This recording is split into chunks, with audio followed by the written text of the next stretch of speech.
Bonjour, alors aujourd'hui je voudrais faire une vidéo sur un matériel intéressant que j'ai trouvé donc chez Larousse qui s'appelle mon imagier des sons. Alors justement, je vous explique souvent dans mes vidéos que c'est bien toujours, à chaque fois qu'on aborde un son, donc de prendre un mot référence. Alors là, ce qui est sympa dans ce livre-là, c'est que justement, les lettres sont illustrées. Alors là, par exemple, on a le N, je vous l'avais déjà expliqué, donc les deux ponts du N, comme le nez, ou ici, là, ils ont pris donc le mot narine. Alors, bon, c'est vrai que moi, je préfère prendre nez parce que l'enfant ne connaît pas toujours le vocabulaire narine. Alors, bien sûr, ça peut être l'occasion de développer son vocabulaire. Mais pour qu'il retienne bien, vaut mieux utiliser un mot quand même qu'il connaît bien. Donc prenez nez dans ces cas-là. Et là, c'est bien illustré. Donc comme ça, vous avez le son N. Donc ici, en plus, on a le schéma avec la bouche et l'explication. Donc ma bouche est ouverte, ça chante dans le nez.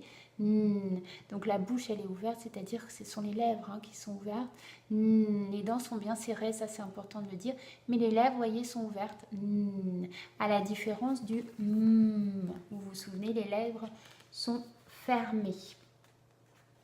Donc eux, ils ont pris justement le de mouton.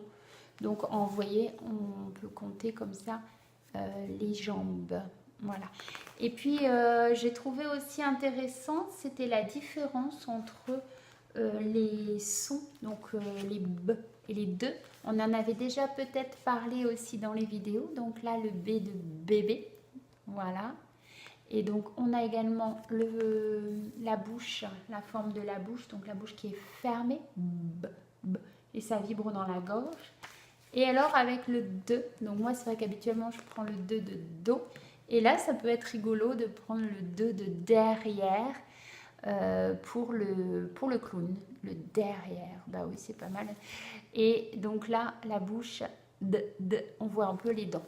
Et puis une autre idée aussi pour la différence, parce qu'il y a des enfants qui confondent les sons P et Q parce que les deux lettres se ressemblent fortement visuellement. Et donc là, c'est pas mal avec le P de pompier. Donc voilà, ça représente un peu le casque du pompier, vous voyez. Et le K de queue, la queue du koala. Voilà, j'ai trouvé ça pas mal aussi. Donc ça peut être intéressant d'utiliser ce manuel avec les enfants. Et je sais qu'il y a plusieurs personnes qui m'ont demandé, donc sur certains sons un peu plus complexes, comment aborder par exemple le on, le en. Et donc justement ici, il y a les sons complexes formés de deux lettres. Alors moi je ferai quand même des vidéos par la suite, mais pour l'instant je n'ai pas encore eu le temps de faire toutes les vidéos et je vous en garde encore pour les mois à venir. Donc là par exemple il y a une complexité des fois sur le wa. Donc ça peut être souvent le wa de oiseau.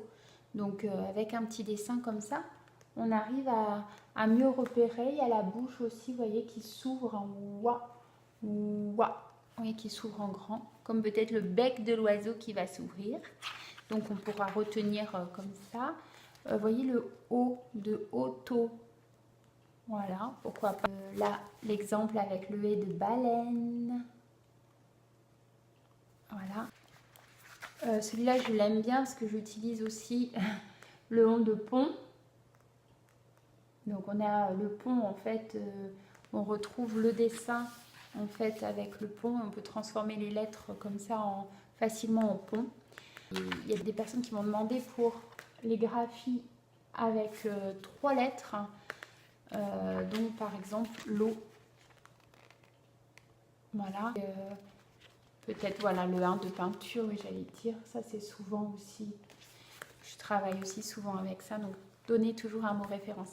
Donc voilà, c'est le livre Mon imagier des sons chez Larousse.